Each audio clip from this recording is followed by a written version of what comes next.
And speaking of education, one of the experiments being observed closely around the country is what's happening in the Washington, D.C. schools. The NewsHour special correspondent for education, John Merrow, has been chronicling those efforts. Tonight he reports on the plans to replace some principals. Wait for me on the corner, let's walk. At Ron Brown Middle School in Washington, D.C., Principal Darrin Slade is on alert. Go wait at the door for me. If a child doesn't see you, a child will act up. A child may fight. If I didn't go outside, we would have fights outside every other day. Principal Slade has his hands full. This year, his school received students from 2 neighboring schools that were closed, more than doubling his student body. He's not alone. To cut costs, Chancellor Rhee has asked principals across the district to adapt to dramatic changes and make big academic gains. Do you feel there's been a kind of cultural shift in the public school system here? Last 2 years has been 100% culture shift, 100%. Washington schools look very different since Rhee took office in June 2007. Rhee is making drastic changes to 27 schools that have been failing for years under the federal law known as No Child Left Behind. And this summer, she closed 23 under-enrolled schools for good, relocating about 3,000 students and 400 teachers. Rhee has been warned that trying to do too much too fast could actually damage an already failing system. But the chancellor seems to have only one gear forward and one speed, all out. She's often asked what she counts on to ensure success. Her answer never varies. People. Human capital, absolutely. No ifs, ands, or buts. If you have great people, they can overcome, continuing challenges with the system as well. It's not a surprising strategy considering Rhee's background. The first-time superintendent made her name when she started the New Teacher Project, which recruits successful mid-career professionals into teaching in urban districts. People who know me from my New Teacher Project days always used to joke that I would do the 7-minute interview, that within 7 minutes I would make my decision about what I thought about someone.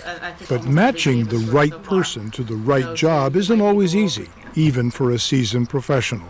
Case in point, Hart Middle School, which has also received additional students from a school Rhee closed. For years, Hart has failed to meet academic targets. Just 17% of students are proficient in reading. To turn things around, Rhee decided the school needed a new leader. In June, she fired Hart's principal, one of 40 she replaced over the summer. People now are beginning to cast me as the heartless, fire everybody, get rid of everybody. That is not in and of itself the answer in isolation. But it's a good start. But just weeks into the school year, Hart was already in trouble. 3 teachers reported being assaulted. 2 months later, dozens of students were suspended in a single day.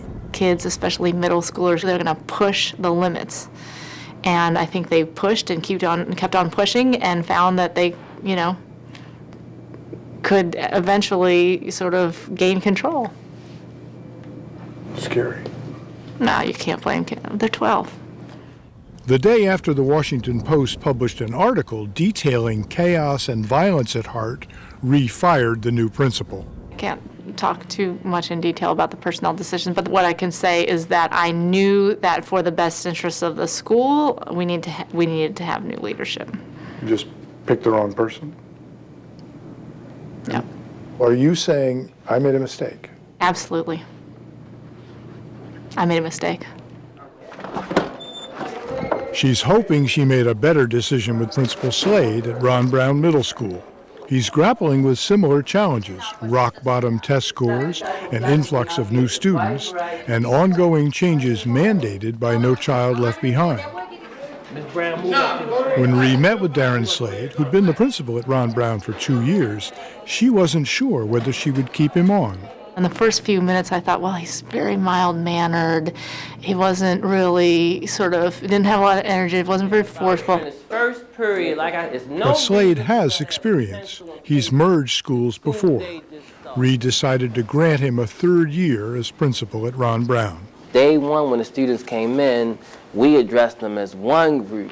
We laid down the law. We let them know that our whole focus was order and instruction, and we're not going to tolerate anything else.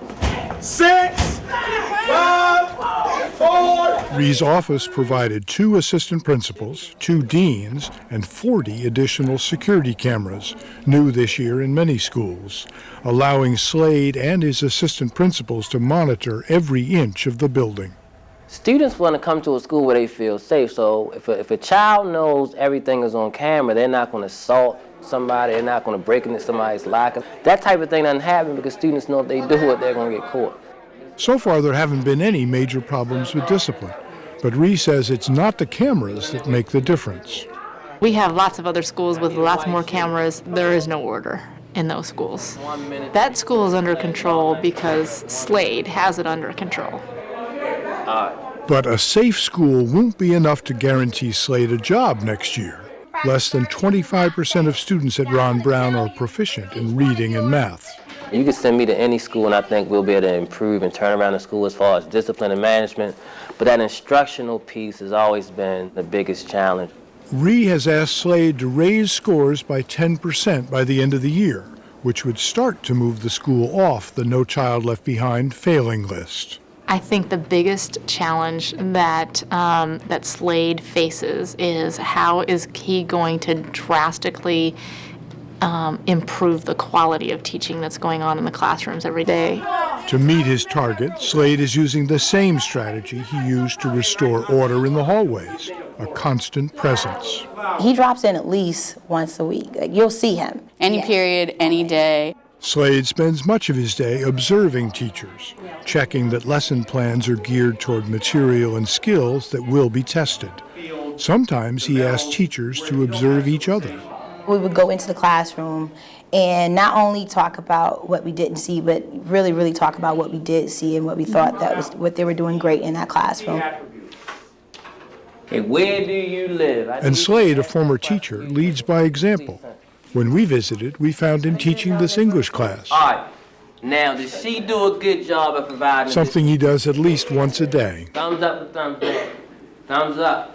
It gives me a stronger foundation and more power and more legitimacy when I talk to teachers about instruction. Whatever you're teaching, you need to assess do the students understand. It was real Slade basic regularly stuff that discusses they did testing data with teachers, looking for ways to improve instruction. But he doesn't think that everyone can be helped. If you're a football team and you're losing half of your games, there's something wrong with the coach, there's something that may be wrong with the players, so you have to make adjustments. Like Rhee, Slade believes that success depends on hiring better people.